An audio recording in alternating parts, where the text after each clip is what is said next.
Hello, everybody, and welcome. Hello, Ifa. How are you today? I'm doing great. Another good day here. How are you? Wonderful. Very excited to do part 2 of our whole horse approach, the rider-saddle fit relation. And last session was really well received, and let's see if we can get the same on this session.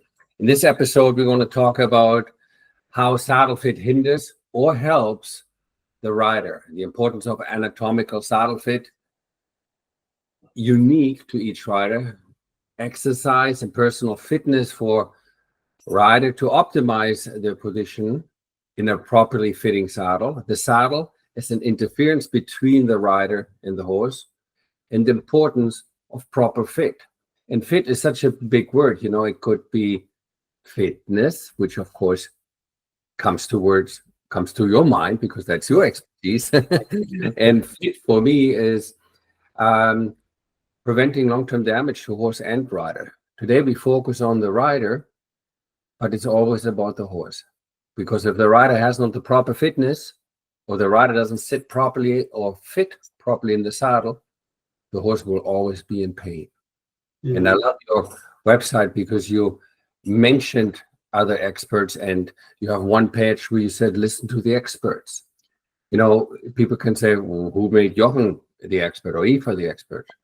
I think it's because you and I focus so much on the anatomy, the biomechanics, rather than opinions. Oh, here's a new exercise I came up with by winging my wrist, and that way I stay loose throughout my body. You see all kinds of things, and you as an expert probably going to say, oh my God, how is that going to help? You see it a lot these days. Oh my goodness, it's everywhere. So that's why I like your website where you say, you know, listen to the experts. And I learned a lot from experts, and I hope everybody who's watching learns a lot from Ifa and myself. And one of the facts what we keep forgetting, you know, except the fact is that the majority of the riders are female riders. Now, in your program, you find the same thing, Ifa? Definitely, yes. I would say that number is probably closer to 98 or 99% for me. Yes, so very familiar with the female rider, and just working with them across multiple disciplines, as you have here, English and Western. And, you know, in my industry, in the saddle making industry, saddles made by men for thousands of years, for men. But it wasn't until the 70s where the majority of the rider changed and became women. And I'm so happy, you know, that besides you, who's an expert, there's also other experts who studied and understand the anatomy of the rider inside out. We're talking about this book every time in our session, but just in case you have new viewers, welcome. And I encourage you to look at part 1. But I bring this up again just to say this is not some hocus pocus opinion of Ifa or myself. This is something what is actually really important to know, that there is massive anatomically problems. And if your body is not fit and you don't use and exercise muscles, you don't use when you ride, or you sit in a saddle what's not anatomically correct for you, you will be in pain. And it doesn't matter how small or tall you are as a girl. All ladies have a shorter tailbone than all males. Our hip socket, our lower back curvature, all this makes a difference. How we sitting on the horse, this gap down here, okay, it's normal. Let me repeat it. It's normal if you sit correctly on the horse. Well, what is correctly on the horse? Well, You want to sit on a horse like you're sitting on the toilet or at the chair? Or do you want to be in balance when the horse jumps, spins, calf roping, dressage, pleasure riding? So when it's right, and this is what you mentioned also. On your website is a beautiful page where you can choose what discipline you have, and I love how you specific for all riders have done so. Let me ask you, why have you decided to do it? To go into the line of work that I'm in? No, have the individual pages where the rider can choose if you're a Western rider, reiner, hunter, jumper, and so on and so forth. That part has been interesting, keeping it short. I've been asked if it's really necessary, but I've always fought back on that. And the answer would be, I wanted everyone to feel like there was something specific for me. Why I don't do a lot of one-to-many style programs and coaching, I always wanted people to feel like whatever it is that I do, he knows he can help me. And I as the consumer or the rider, will know that I can be taken care of in his care. So being able to swipe through and see all the different types of variations of disciplines, I felt like it would give them a sense of comfort. No matter what else the other aspects of the website might have, this part would say, okay, there it is. All right, now I want to continue with understanding the conversation, whether I see him in jeans or whether I see him in his English breeches. So those were important to me. Absolutely. And I think it's whoever advised you on this has a good point. And we do use different muscle groups. But when it comes to balance, and when it comes to riding and longevity, so the fitness, no matter what type of rider you are, it's just as important as the fitting to the saddle. Correct. Look at this here, Ifa. So you're looking at the pelvis from the bottom, and the red line is the pelvis axis. So in other words, if I would hold a pelvis in my hand and balance it on the seat bone like each rider would, okay, the axis, the balancing point on the male is smack in the center. And all of you who listen, who have a boyfriend or a girlfriend who go to the barn with you, you will always see the male rider will always have it easier to find his balance faster, because on all female pelvises, the hip socket is more forward, which means also the pelvis axis is more forward. Now, this is not something I pull out of my nose or of my ideas. It's not my opinion. These are anatomical facts. And you can also see how much difference the seat bones are. So I'm here just to show you 2 or 3 of the nine important factors, what makes it important that the saddle fits to the riders. So once you have the proper fitting saddle, then we go, that's it, I'm a perfect rider, I just have to ride a lot and I know to ride, right, Ifa? Right. That's what we're taught, but it's not exactly how it works. So as you have here with my 4 pillars in my program and my thought process of how I train each and every one of my riders, I find that the value comes from, as we talked about before, individuality, but then taking them through a process. And that has to start with the pillars in this exact order, which is stability, suppleness, strength, and stamina. And while each of them have their own meaning and understanding, we always must focus on stabilizing the major joints of our body first before moving on to the next component of building more. I'm tight, I need more flexibility. You can't get more flexibility realistically and safely without having the proper stability between the joints as well as the muscles. From there, you continue on to strength and then stamina. And while people ask me a lot about stamina, stamina is twofold. It's cardiovascular and muscular. So that would be considered cardiovascular endurance and muscular endurance, the ability to do a specific task for longer, whether it's physical or whether it's asking more of your heart. So those 4 pillars are all done in a sequence in my programs, no matter which rider I'm working with of any different discipline. But after our initial assessment, then I understand how this person moves or how they need to move going forward. And throughout that process of working together in 12 weeks or 12 years, we'll continue to go through that cycle over and over again, because that's how the phases of training work. So what I would like to do is show one exercise called the Russian twist with you all now, and then I'll also explain why this is an important exercise, but an exercise that a lot of my clients have done as well. Okay, go ahead, and I'm going to get out of here. And while you're looking for it, I'm just going to get something here quick. Oh, you already got it. Oh, perfect. Go ahead. You're good. Yeah, thank you. I love how you had the first part, stability. Yes. And my video before, or my slide before, was about keeping the balance. And here's what I was talking about. This is the male pelvis with the pelvis axis in the center, and this is level. It is very easy for me to balance this on one hand. Very, very easy, because the axis of this pelvis is in the center. If I take this human being who has given by nature a birth channel, that pelvis axis dictated by the center of the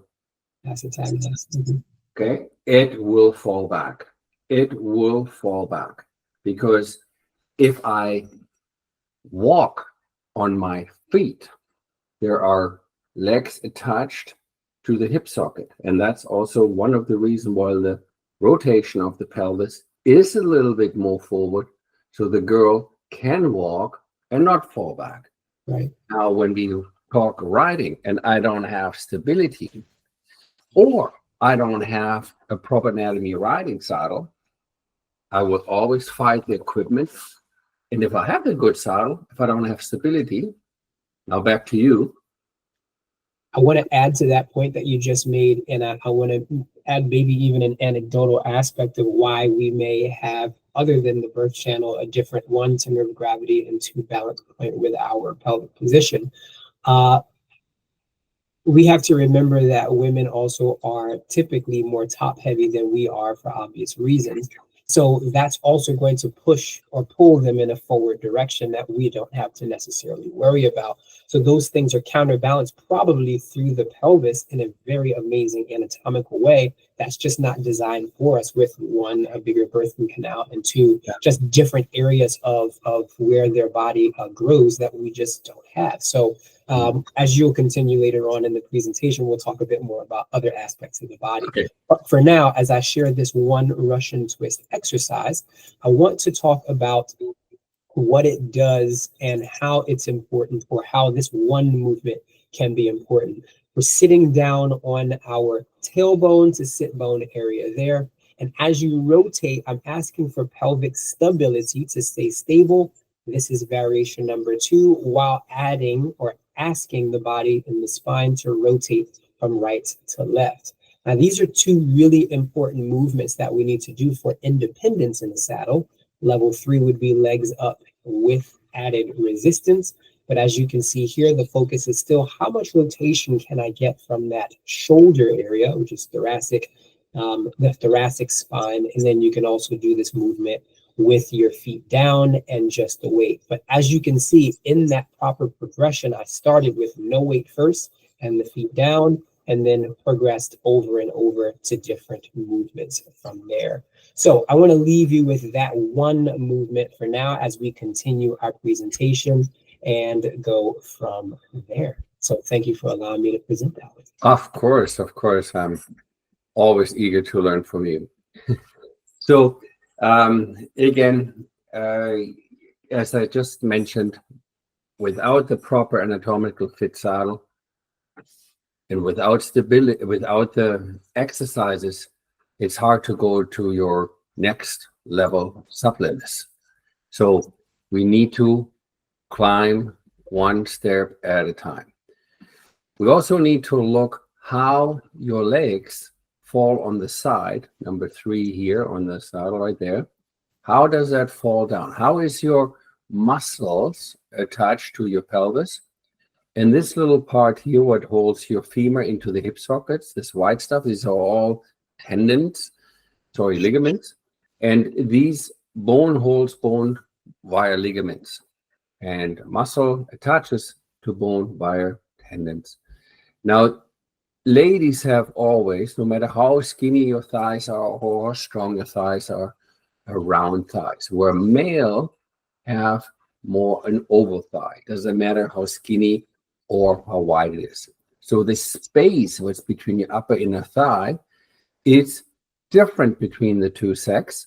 Why? Because the female has longer, yes, individual neck of the femur. So this part there, from this bone to the hip socket is called femur. This is the actual hip. So when you have wide hips, when it comes to saddles, this area here, what you all know as a rider, oh, the saddle hurts my hips, or what you feel is the ligaments telling, don't tear me apart, right? So, but it originates from here because that saddle may not fit you comfortable through there. And I'm sure Ifa has a lot of exercises, what we can do. But if we say, oh, I get strong muscles, how are you going to strengthen nerve pain? Well, you don't. You may want to make sure that none of these discs slip. Okay. So that is what many people know as sciatic nerve pain. This is horrible stuff. So here's a comparison to the male, right? We have a shorter neck femur, but we don't have that cone shape where a female has a longer neck on the femur, and then it goes in and down, plus the muscles. So the gap on the girl is always smaller due to the bones and muscle than on the male. Here's another picture with a girl and a boy. You can see this gap here, right? It's different than this gap there. Of course, there are some guys who are really big and some girls who are extremely skinny. But the fact is, the anatomical difference, right? These two lines here are in the saddle. One is the seam, what you know as in the English saddles, they have it. On the Western, they don't. This little seam looks right here. Okay, so this is the seat seaming. We all have seen it. And that gets made very narrow, very pointy. And as a male rider, every male rider will faint if the male rider falls on his parts. There's no exercise. There's no riding training. There is no nothing. This is just a very vulnerable spot for a guy. So male makes saddles for male for many years with the roof top. So you cut into the crotch so his part can only go left or right. So if you as a lady who can't move your female parts to the left or right or sit on the rooftop, you subconsciously mind will bend back, guarantee. And if we have a wider space here, that's where the twist of the saddle is. This is right there. So if you have not a male pelvis and not an oval thigh, your hip will going to scream. The only way for you is to slide back. You will tip back because A, the saddle comes into your crotch, and B, your hip will not hold it. So you're trying to lean forward. And when you lean forward, you're doing yourself a massive disservice. Okay? The disc starts to complain. And once the disc slips, you then have major nerve pains. We've seen it explained so many times. And this is one of a friend of yours and mine, Dr. Eckhart Miners. Here's a picture from the Spanish Riding School, what teaches this since 400 years. If you do not have a perpendicular line, you cannot achieve a pliable seat. So we can talk about pillow 2, flexibility. You never get it.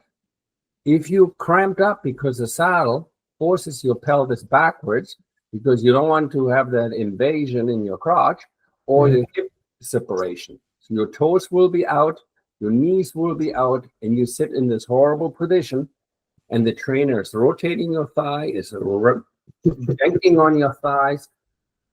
It makes it a nightmare. Bareback riding, you see it all the time. If you sit on your desk, on your car, On a horse, what moves up and down, you cannot get mobility. And you and I, this is the man who brought me to where I am today. I learned a lot. And I was asking you, how do you know Ifa? And I told you at that moment that he's what I would consider the godfather, or one of the godfathers of helping to talk about cross training, alternative principles to improving your riding, and also how to understand a bit more of not only the biomechanics of horse riding, but also the benefits of how our body can improve from there on. So almost all of his quotes, almost all of his books, I have or studied relatively closely.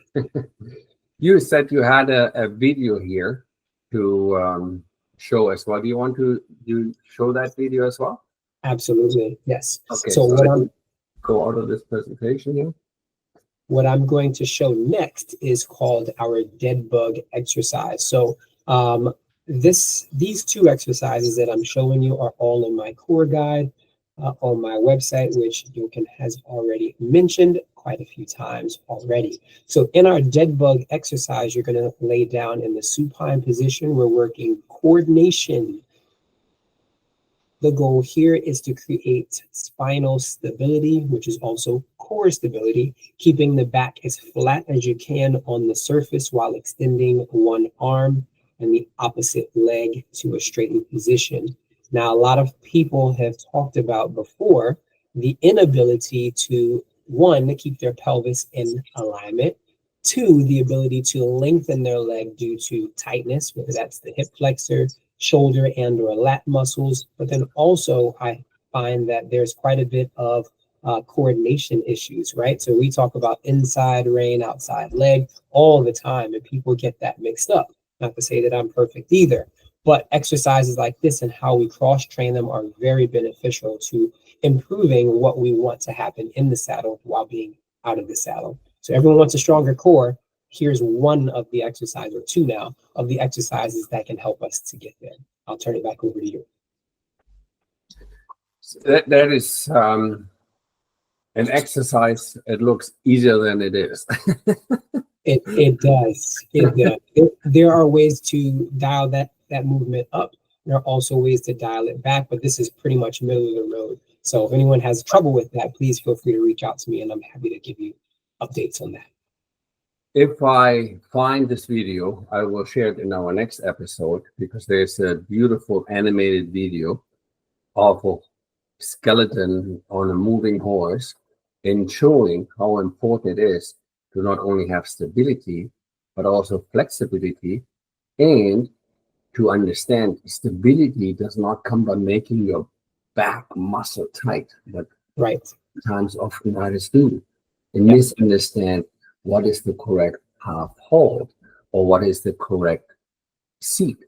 And Equestrian and the Spanish riding school, who teaches the pliable seat since 400 years, tries to say your mobility in your pelvis is what they call a pelvis tilt, which means if you're standing or in sitting, you can try to, you can suck your belly button to the spine and stick your belly button as far out as you can. So in other words, while you're sitting on your chair or standing, you're just rolling your pelvis this way. And in motion, in sitting trot, in riding, this rolling, this pliable seat, this is what they talk about. Stability comes through your core, your stomach muscles. And both exercises, don't you agree, or am I wrong to assume really work your abdominal muscles?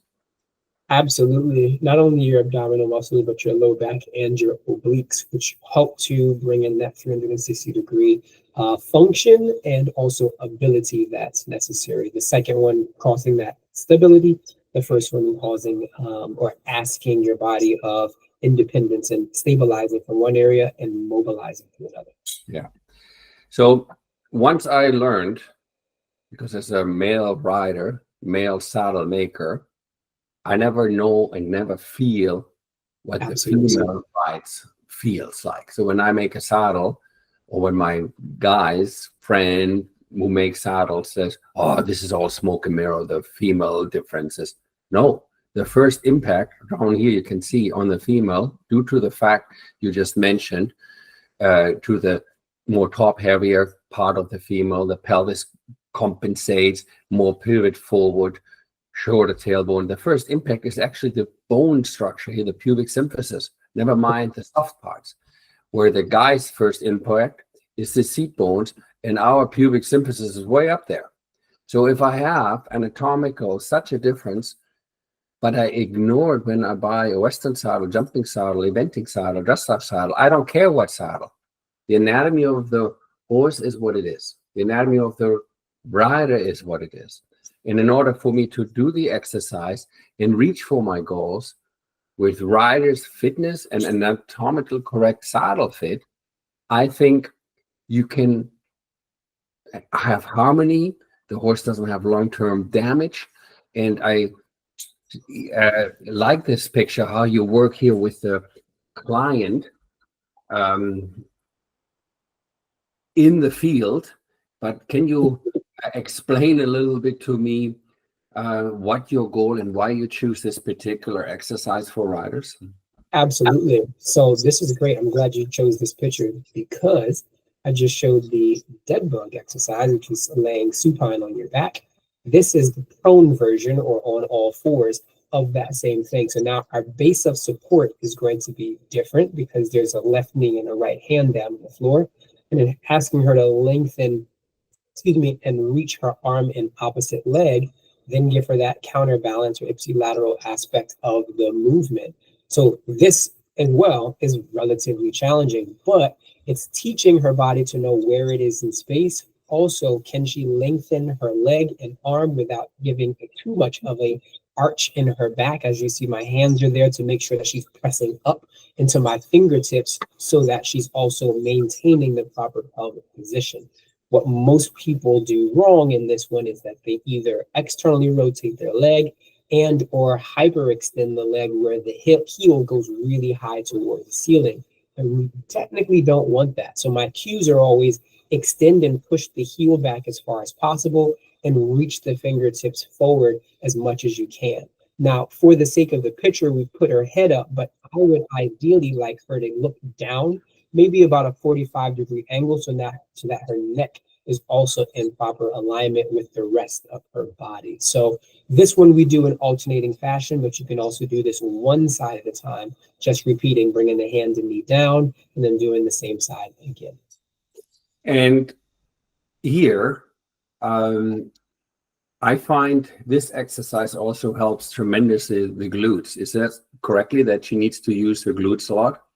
When done properly, with that really long leg, just pushing back through the heel as the sort of mental physical cue, the glutes should definitely engage, because technically the glutes' job is to extend the hip, which is what we're asking to do in this position. And what is the typical muscle riders don't use? The glutes. The complex of glutes absolutely leading to piriformis pain and outer thigh and IT bands, absolutely. So if you're interested to find out more on how Saddlefit and rider fitness hinders or helps the riders, remember the basis of all riding discipline is the rider seat needs to be balanced in a standing seat where the horse and rider balance points are aligned. In the center, I got a rider on an oil drum floating down the river, and he falls instantly in the water if he's to the left, to the right, to the front, to the back. So to keep that perfect X is super difficult. And that's why I like that exercise you use also a lot. You have a big, what do you call these giant balls you knee on and you do the plank? Stability ball, yeah. There you go, stability ball. So the stability ball, it's funny how we both use the same round objects to bring a point across. Ifa, this was another very great topic, and I also learned so much from you, and I hope that all of you guys who watched, tell your friends how much you learned from this course. Here you see Ifa's contact info. He has an online academy, and can't wait to see you to the next session. Thank you. That makes two of us. And for those who want to get more of those exercises, you can go to my website for the core guide, which you cannot miss as soon as you land at that ifafit.com website. So thank you again, Jochen, and I'm looking forward to the next one with you as well. Bye-bye, Ifa. All right. Thanks. Bye now.